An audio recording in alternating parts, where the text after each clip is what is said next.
جو لکھنے والے ہیں ان میں یہ چیز نہیں ملتی سر ٹامس مور سے پہلے.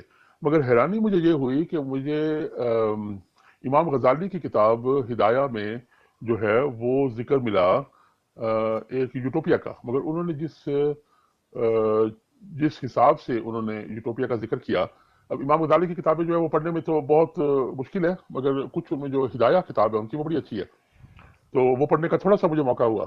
تو وہ اس کے اندر انہوں نے کہا ہے کہ ایک آئیڈیل سوسائٹی بنائی جا سکتی ہے جو کہ ایتھکس، پالیٹکس اور ریلیجن پر بیسڈ ہو، یعنی کہ دین پر، سیاست پر اور ایتھکس جو ہے اخلاقیات کے اوپر منحصر ہو.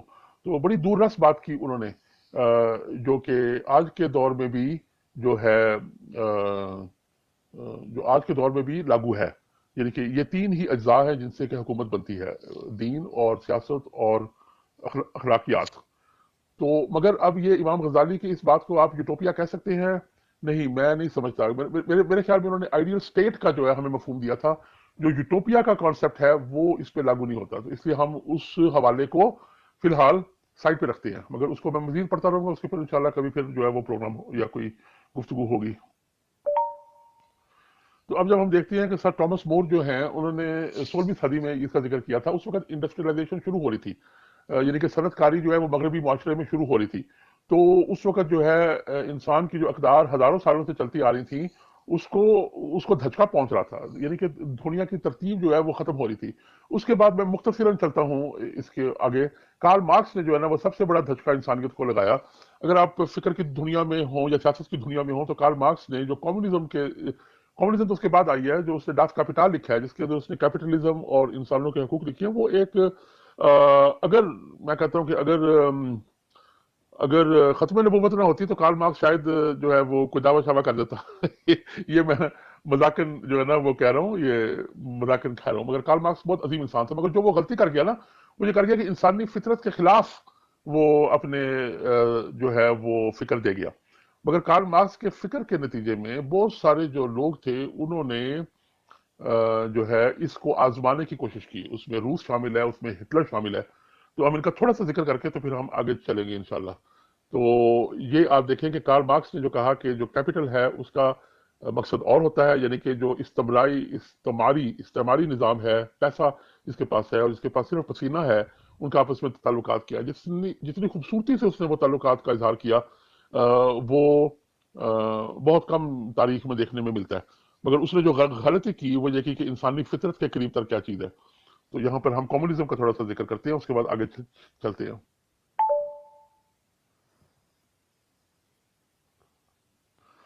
تو کمیونزم نے جو ہمیں ایک نظام کا وعدہ کیا وہ یہ تھا کہ وہ from each according to his abilities and to each according to his needs. یہ انہوں نے دعویٰ کیا کہ ہر شخص سے اس کی قابلیت کے مطابق اس سے محنت لیں گے اور اس کے بعد اس کی ضروریات کے مطابق اس کی محنت کے جو پھل ہیں ان کو بانٹیں گے. تو دیکھنے میں تو یہ کیا کمال چیز تھی، مگر وہ انسانی فطرت کے برخلاف تھا. اور اس لیے کمیونزم جو ہے وہ پہلی یوٹوپیا بنی. اگر آپ کہتے ہیں کہ پہلی حقیقی یوٹوپیا جسے ہم کہیں تو مجھے تاریخ میں ایسا کوئی چیز نہیں ملتی سوائے کمیونزم کے. جب کمیونزم آئی ہے 1916-17 میں روس میں آئی ہے، اس سے پہلے مجھے یوٹوپیا کا جو ہے ایک ملکی سطح پر، ایک ریاستی سطح پر کمیونزم کا ثبوت جو ہے وہ پریکٹیکل ثبوت نہیں ملتا. جی محترمہ، یہ بہت لوگوں نے یہ خواب دیکھے مگر کوئی اس کو سرخرو نہیں کر سکا، اپنے خوابوں کو ان کی تعبیر نہیں ڈھونڈ سکا سوائے کمیونزم کے. تو کمیونزم کو میں قرار دیتا ہوں کہ وہ پہلی یوٹوپیا، یعنی کہ پہلا بہشتستان تھا کہ یہاں پہ بہشتی ہوگی، یہاں پہ خوشی خوشی ہوگی. اب ہم کمیونزم کو اسٹڈی کرتے ہیں تو ہم دیکھتے ہیں کہ وہ بہشت جو ہے وہ بنتی تو گئی، ایجوکیشن لیول بڑھ گیا، عورتوں کے حقوق بڑھ گئے، عوام کا، مزدوروں کے حقوق بڑھ گئے.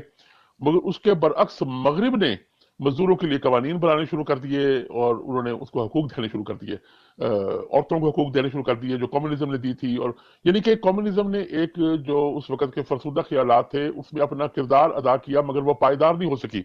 اسی طرح ہر یوٹوپین موومنٹ، یہ میں اب ایک اپنی طرف سے ایک جو ہے قرار کر رہا ہوں کہ ہر یوٹوپین موومنٹ جو ہے، ہر بہشتستان کا خواب جو ہے وہ کوئی نہ کوئی حقائق پر بیس ہوتا ہے اور وہ ان حقائق کو باقی دنیا پر آشکار کر کے باقی دنیا کے اندر کچھ اچھائی لے کر آتا ہے. اور یہ آگے چل کے بعد جماعت احمدیہ پر بھی جو ہے وہ کسی حد تک لاگو ہوگی. بے شک کہ میرا جماعت احمدیہ کے ساتھ انتہائی شدید اختلاف ہے، مگر یہ کہ وہ جو بھی بہشتستان کی موومنٹ ہوتی ہے وہ بالاخیر ناکام ہوتی ہے، مگر وہ اپنے ویک میں اپنے پیچھے کچھ اثرات چھوڑ جاتی ہے. اسی طرح کمیونزم جو ہے وہ کیپٹلسٹ معیشتوں پر اپنے آثار چھوڑ گئی. یہ یونینز بن گئی، عوام کے حقوق مل گئے، عورتوں کے حقوق مل گئے، مزدور کے حقوق مل گئے. یہ سب ممکن نہ ہوتا اگر یہ کمیونزم کا بہشتستان نہ بنا ہوتا. اچھا پلیز یہ بتائیے گا کہ یہ جس طرح بھی جو بھی یہ یوٹوپیا بنی، اس میں گو کہ ایک بنیادی جو انسانی فطرت کو نظر انداز کیا گیا، یہ کتنے عرصے تک قائم رہی اور کتنے عرصے کے بعد یہ ڈسٹوپیا میں بدل گئی؟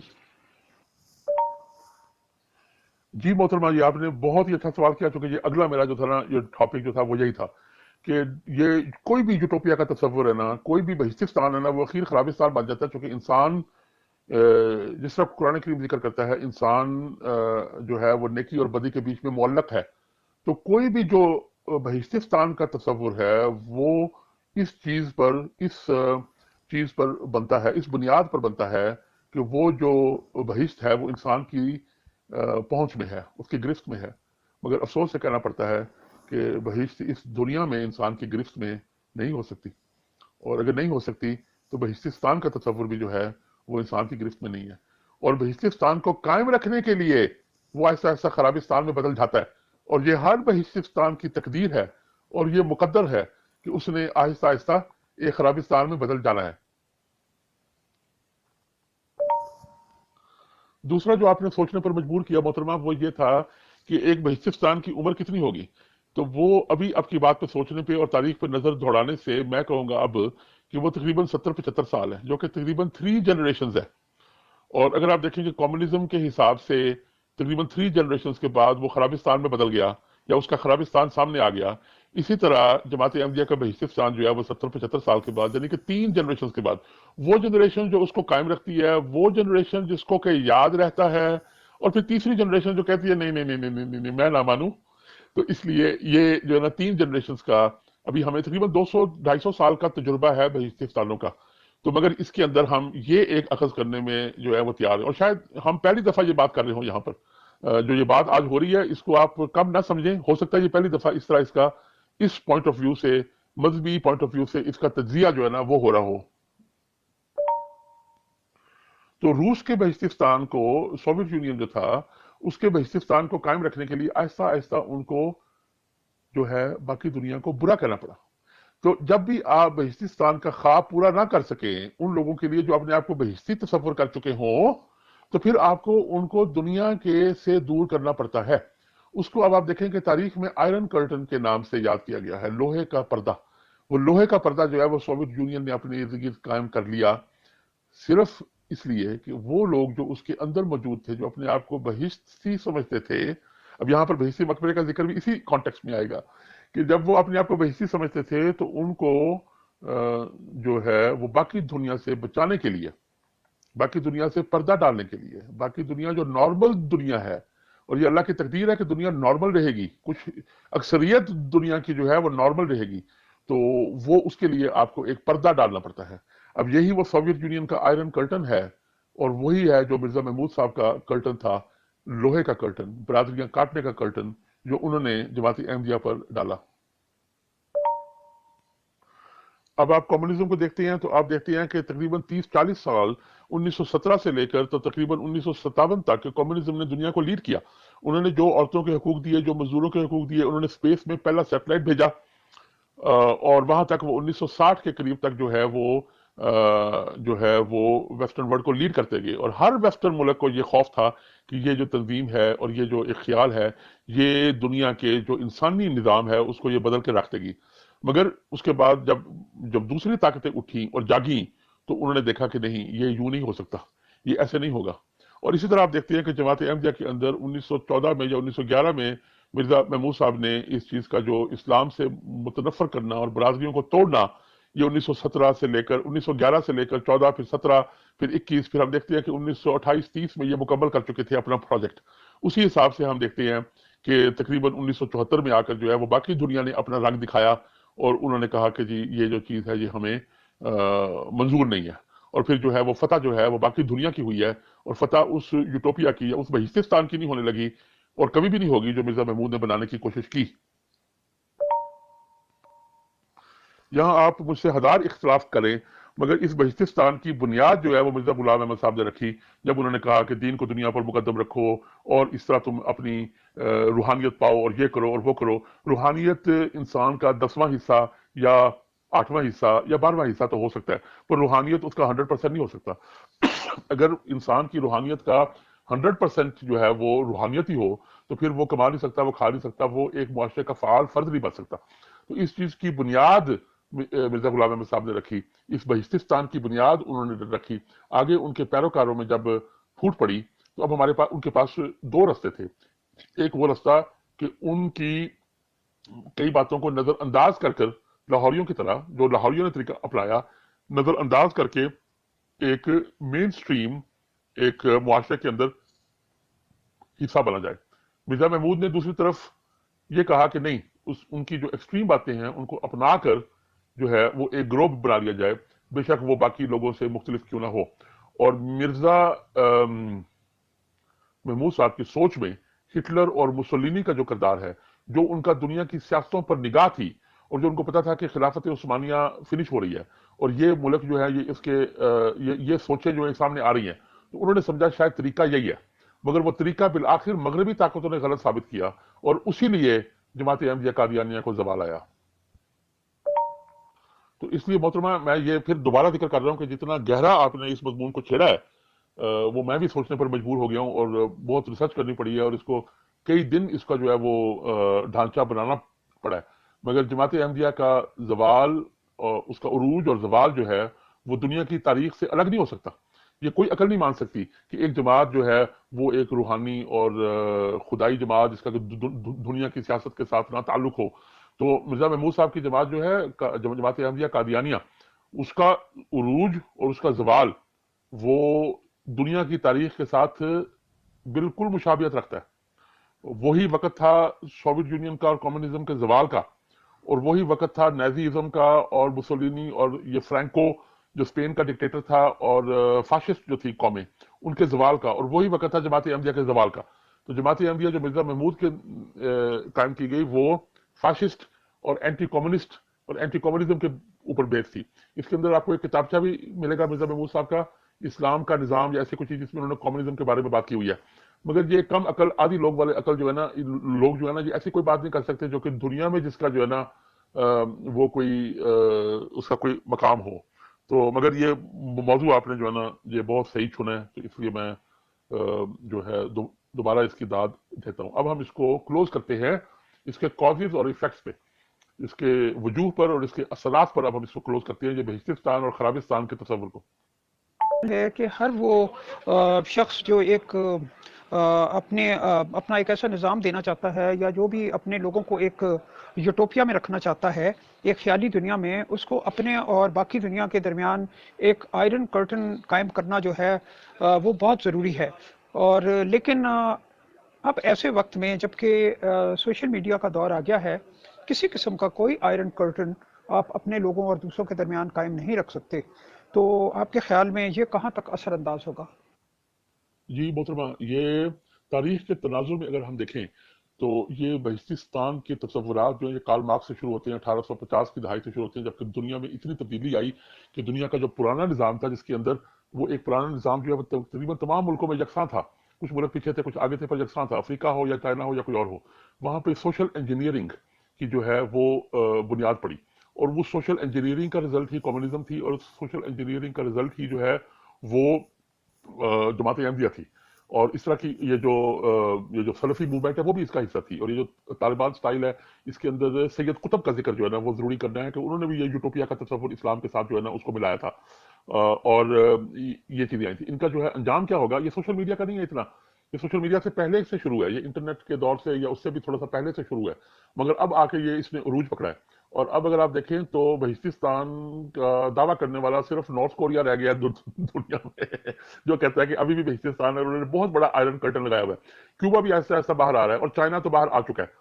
تو اور روس بھی جو ہے وہ اب اپنا جو ہے بہت حد تک باہر آ چکا تھا. اب یہ یوکرین کے ساتھ جو جنگ ہے وہ اس کو جو ہے وہ رکھے ہوئے ہے. مگر یہ بلوچستان کا جو تصور ہے یہ اب دنیا میں نہیں چل سکے گا، یہ حتمی ہے. آپ کو حافظ صاحب کبھی موقع ملے تو شمالی کوریا کا جو سسٹم ہے اس کو بھی دیکھیے گا، یا ہو سکتا ہے آپ کو آلریڈی پتا ہو. میں نے ایک سال پہلے شمالی کوریا کے بارے میں کافی کچھ دیکھا تھا، تو تب مجھے اندازہ ہوا تھا کہ شمالی کوریا میں کوئی انٹرنیٹ نام کی کوئی چیز ہی نہیں ہے. ان کو پتہ ہی نہیں کہ ہمارے ملک سے باہر بھی کوئی دنیا بستی ہے اور وہ لوگ کس طرح سے رہتے ہیں. یعنی وہاں پہ اجازت ہی نہیں ہے، بین ہے، اور ان کو باہر کی دنیا کے بارے میں کچھ بھی نہیں پتا نا. تو مجھے نہیں پتا کہ اب ایک 1.5-2 سال کے دوران کوئی تبدیلیاں آئی ہوں، لیکن میرا مطلب بڑے عجیب و غریب ان کے نظام تھے. وہ ابھی بھی اپنا جو ان کا جو بھی ہیڈ ہے، وہ کیا نام ہے اس کا، وہ گول مول سا جو ہے، اس کے والد صاحب کی جو برسی کے دن نا اس طرح دھاڑے مار مار کے روتے ہیں جیسے کہ ابھی ابھی کوئی فوت ہوا ہو. یہ ان کے فرائض میں شامل ہے عوام کے. تو بڑی عجیب و غریب دنیا ہے جی. انہوں نے بھی ایک آئرن کرٹن بنایا ہوا ہے. محترمہ یہ آپ کے سوال سے پہلے میں جواب دے چکا، نارتھ کوریا کا حوالہ دے چکا کہ اس وقت جو ہے میرے ایک دوست ہیں جو وہاں پہ رہ کے آئے ہیں 2-3 سال، تو ان سے مجھے فرسٹ ہینڈ انفارمیشن ملی ہے. اور میری جو بیٹی ہیں وہ آج کل ساؤتھ کوریا میں 1 سال کے لیے ٹیچنگ کے لیے گئی ہوئی ہیں، اور وہ بھی نارتھ کوریا کے بارے میں ان سے بھی تھوڑا بہت معلومات ہوئی ہیں. تو یہ جواب میں آپ کے سوال سے پہلے ہی دے چکا. بالکل درست فرمایا آپ نے. اچھا، اب آگے چلتے ہوئے کازز جو ہیں، اس کی کازز جو ہیں، اس کے جو وجوہات ہیں وہ یہ ہوتی ہے کہ آپ انٹرنل گلٹ، آپ ایک مسلسل جو ہے وہ لوگوں کے اندر ایک، جب آپ ایک بہشتستان کا تصور پیش کرتے ہیں، اور چونکہ انسان بہشتی اس دنیا میں نہیں ہو سکتا، تو اس کے اندر ایک انٹرنل گلٹ پیدا ہونا شروع ہو جاتا ہے کہ میں کامل نہیں ہوں، اور وہ دوسروں کے اوپر الزام دینا شروع کر دیتا ہے، کیونکہ وہ اپنے گلٹ کو چھپانے کے لیے اپنے سے باہر کے اوپر الزام دینا شروع کرتا ہے. تو یہ وہ جو آپ نے سیریل جو آپ نے لیلا والا ریکمنڈ کیا تھا اس فورم میں، اس کی ساری سیزن 1 کی ایک ساتھ دیکھنے کا موقع ملا، اور وہ ڈارک فوٹوگرافی انہوں نے کر کے تو اس کو ایک ڈسٹوپیا یعنی کہ ایک خرابستان جو ہے وہ اس کو کر کے انہوں نے جو ہے وہ پیش کیا. تو یہ آہستہ آہستہ ہر بہشتستان جو ہے وہ خرابستان میں تبدیل ہونا اس کا مقدر ہے، اس سے وہ بچ نہیں سکتا، کیونکہ قرآن کریم کے اندر اور انسانیت کی تاریخ کے اندر اور انسانیت کے تمدن کے اندر اچھائی اور برائی اکٹھے رہتے ہیں، ایک ساتھ رہتے ہیں. اور کسی حد تک پاکستان کا بلوچستان ہونے کا تصور بھی اس کے ساتھ تھوڑا سا تعلق رکھتا ہے، اس میں بعد میں آؤں گا. مگر یہاں پر یہ آپ دیکھ لیں کہ یہ بات مرزا غلام احمد صاحب سے شروع ہوتی ہے. تو مرزا غلام احمد صاحب کا جو ہے وصیت کا نظام، یہ بھی بلوچستان بلکہ بہشتی مقبرہ جو ہے، اس لیے بلوچستان کا لفظ جو ہے وہ نہایت موضوع ہے. پھر عاجزی انکساری، جھوٹے ہو کر سچے ہو کر جھوٹوں کی طرح تذلل اختیار کرو، یہ وہ کانسیپٹ ہے. دین کو دنیا پر مقدم رکھو، یہ وہ چیزیں ہیں کہ جس میں آپ لوگوں کو اس قابل نہیں چھوڑتے کہ وہ دنیا میں زندہ رہ سکے. تو جو مین سٹریم دنیا ہے اس سے آپ نے لوگوں کو الگ کرنا شروع کر دیا. اب یہی وہ وقت ہے 1850 کارل مارکس کے بعد، جبکہ یہ سوشل انجینئرنگ جو ہے وہ شروع ہو رہی تھی. اس کے بالمقابل دیکھیں کہ سر سید احمد خان صاحب جو ہیں یا علامہ اقبال ہیں، انہوں نے دنیا کے حقائق سے اور اس کی مجبوریاں اور اس کی جو مسائل ہیں ان سے انکار نہیں کروایا. تو یہاں سے وہ جو ہے وہ بنیاد پڑتی ہے. پھر آہستہ آہستہ یہ جو بلوچستان ہے یہ کیا روپ اختیار کرتا ہے؟ جی، آہستہ آہستہ یہ جو ہے کچھ لکھا نہیں جاتا، لوگ خوفزدہ ہو جاتے ہیں، لوگ بین السطور پڑھنا شروع کر دیتے ہیں کہ کیا ہوگا کیا نہیں ہوگا. پھر سیکیورٹی پہ فوکس، آئرن کرٹن بن جاتا ہے، اور ہر ایک دشمن ہوتا ہے. آپ کے باہر لوگ جو ہیں وہ دشمن ہوتے ہیں. اب اسی طرح میں اگر اپنا بچپن یاد کرتا ہوں چرام نگر میں روا میں، تو یہ ریل کی پٹڑی ہے، اس سے آگے غیر احمدی لوگ رہتے ہیں. اب ہماری وہ دودھ دینے والی آتی تھی مائی بکھی، مجھے ابھی تک وہ یاد ہے، وہ ساتھ والے گاؤں سے آتی تھی، اس کو کوئی فرق نہیں پڑتا کہ احمدیت کیا ہوتی ہے.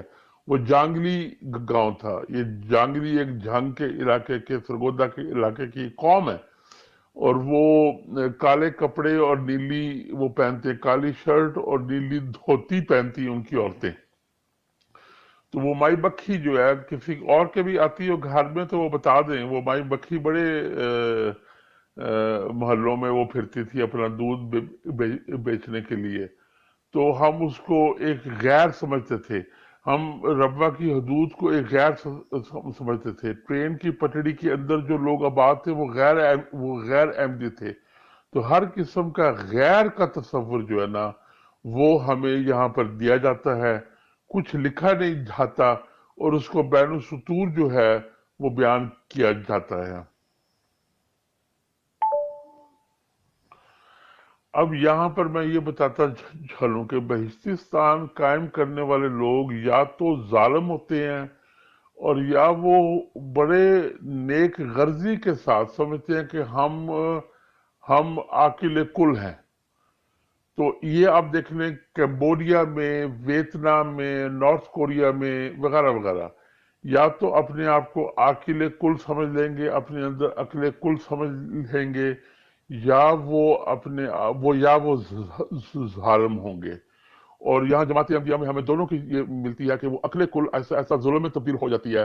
اور جب آپ لوگوں کے دماغوں کے ساتھ کھیلتے ہیں، تھامس جیفرسن جو ہے امریکہ کا جو بانیوں میں سے ایک ہے، اس نے یہ کہا تھا کہ آئی ہیو ایٹرنل اینمیٹی، کہ میری دائمی دشمنی ہے ان لوگوں کے ساتھ جو انسان کا ذہن پہ قابو کرنا چاہتے ہیں. اسلام نے انسان کے ذہن پر قابو نہیں کیا، انسان کی فلاح چاہیے. اور اسی لیے جو بندہ بھی بہشتستان کا تصور لے کر آتا ہے اس کو اپنی ناکامیوں کو چھپانے کے لیے ظلم کرنا پڑتا ہے، اس کو اپنی عقل کل کی ناکامیاں چھپانے کے لیے ظلم کرنا پڑتا ہے. اور اسی طرح مرزا محمود نے اپنی ناکامیاں چھپانے کے لیے ظلم کرنا شروع کیا اور وہ آئرن کرٹن بنانا شروع کیا جو کہ 1930-32 میں آ کر مکمل ہو چکا تھا، یا مکمل تو نہیں، کسی حد تک وہ پہنچ چکا تھا. اور اس کا صرف ایک حل ہے، وہ ہے کہ وہ امرہم شورا بینہم، کہ مشاورت کے ساتھ. اور یہ یہاں پہ میں مرزا غلام احمد صاحب کو کریڈٹ دوں گا کہ انہوں نے بھی یہ کہا تھا کہ مشاورت کے ساتھ ہی جو ہے وہ آپ چلیں تو چلیں گے، نہیں تو آپ جو ہے مشاورت کے بغیر جو ہے یہ چیز مکمل نہیں رہتی. تو جہاں انہوں نے اس کی بنیاد رکھی، یہ میرا موقف ہے کہ آخری عمر میں ان کو اپنی غلطیوں کا احساس ہو گیا اور انہوں نے آخری 2-3 سال میں 1905 سے 1908 تک ان غلطیوں کا مداوع کرنے کی کوشش کی، مگر وہ کر نہیں سکے. اب ہم آتے ہیں اس کے اثرات کے اوپر. تو اثرات یہ ہوتے ہیں کہ انسان کو، جو بہشتستان کے باسی ہوتے ہیں، ان کو اپنا کردار جو ہے وہ بلڈ کرنے کا موقع نہیں ملتا، کیونکہ وہ ان کو یہ بچپن سے بتایا جاتا ہے. اور شکر ہے کہ ہم اس جنریشن میں شامل تھے، یا میں اس جنریشن میں شامل تھا جہاں ہمیں دنیا کی بدی کے بارے میں بتایا نہیں گیا. دنیا کی بدی کے بارے میں بتانا بھی ضروری ہوتا ہے بچوں کو. تو ہمیں یہ کہا گیا کہ آپ کے ارد گرد سب اچھے ہیں، یہ صدر محلہ بھی اچھے ہیں، اور یہ مولوی صاحب بھی اچھے ہیں، اور یہ بھی اچھے ہیں، اور یہ بھی اچھے ہیں. اور برے لوگ وہ ٹرین کے پرلی طرف رہتے ہیں یا اس گاؤں میں رہتے ہیں، وہ غیر احمدی ہیں. ٹھیک ہے، یہ لفظ غیر احمدی جو ہے یہی ایک بہت گندا لفظ ہے. ٹھیک ہے، اب آپ بھی کبھی سنیں گے غیر دیوبندی، غیر بریلوی، یہ چیز نہیں ہے، کیونکہ وہ بہشتستان نہیں ہے. یہ بہشتستان جو ہے یہ جماعت احمدیہ قادیانیہ نے قائم کیا، اور اس نے اس لیے قائم کیا کہ لوگوں کو اپنا کردار بلڈ کرنے کی ضرورت نہ پڑے. کردار کیسے بلڈ ہوتا ہے؟ کردار صرف بہشت میں ہوتا ہے؟ نہیں، کردار تو بلڈ ہوتا ہے جب آپ کو بدی کا سامنا کرنا پڑے، اور آپ اس بدی کا مقابلہ کیسے کرتے ہیں، اس سے آپ کا کریکٹر بلڈ ہوتا ہے. تو اس لیے جماعت احمدیہ کے جو اس وقت ممبران ہیں، اور وہ ایکس احمدی جو کہ نکلے ہیں، جو کہ ابھی تک نارمل دنیا کے اندر فنکشن نہیں کیا، انہوں نے اس کا حصہ بن کر نہیں کیا، وہ بھی اس کا شکار ہے. وہ ایک آئرن کرٹن ہے. وہ آئرن کرٹن جماعت کا تو چھوٹ گیا ہوگا، مگر انہوں نے اپنے گرد وہ آئرن کرٹن بھرایا ہوا ہے. اور ان کا کردار جو ہے وہ وہ جو شعر ہے کہ فرشتوں کے لکھے پہ پکڑے جاتے ہیں ناحق، کاش کوئی انسان میرا دم تحریر ہوتا. تو وہ جو فرشتوں والا تصور ہے، اس کی آگے میں آپ کو ایک اور مثال دیتا ہوں. جی بالکل، ان کا تو 14 لوگوں کی جو ایک انجمن انہوں نے بنائی تھی، اس سے ہی ظاہر تھا کہ وہ چاہتے تھے کہ لوگ مشاورت کے ساتھ چلیں. لیکن ایک چیز میرے ذہن میں آتی ہے کہ یہ جو ہوتا ہے، شاید قدرت کو یہ پسند نہیں ہے کہ انسان اس طرح کے نظام بنا کر لوگوں کے ذہنوں کو جکڑنے کی کوشش کرے. تو اگر تو وہ کسی ایک جگہ، شہر یا گاؤں یا بستی میں آباد ہوں، وہاں تو کوئی بھی ڈکٹیٹر ان کے ذہنوں کو اور ان کے خیالات کو، ان کے جسموں تک کو ہر طرح سے جکڑ سکتا ہے اور ان کے اوپر اپنی مرضی چلا سکتا ہے. اور لیکن پھر خدا تعالیٰ وہ سب کچھ توڑ دیتا ہے، جس کے نتیجے میں لوگ بکھر جاتے ہیں اور دنیا کے مختلف حصوں میں چلے جاتے ہیں. وہاں پھر صرف اتنا آپ کر سکتے ہیں کنٹرول کرنے والے، کہ بس ان کے ذہنوں پہ کنٹرول کر سکیں، جس طرح سے بھی ہو، وہ جہاں کہیں بھی ہوں. کیونکہ جب وہ ایک بستی میں ہوں تب تو نظام کے ذریعے ان کے جسموں پہ بھی کنٹرول کیا جاتا ہے، کہ یعنی وہ اس وقت یہاں جائیں اور یہاں آئیں اور یہ خدمت انجام دیں اور یہ کریں وغیرہ وغیرہ. اس بارے میں آپ کیا کہتے ہیں؟ یہ اسلامک یوٹوپیا کا ایک کینیڈا میں ایک بڑا مثال ہوئی. جب یہ سیرین ریفیوجی آئے تو یہاں کینیڈین جو ان کی ریفیوجی ایجنسیز تھیں، انہوں نے کہا کہ یار اسلام میں تو یہ ہوتا ہے، اسلام میں تو یہ ہوتا ہے، اسلام میں تو یہ ہوتا ہے.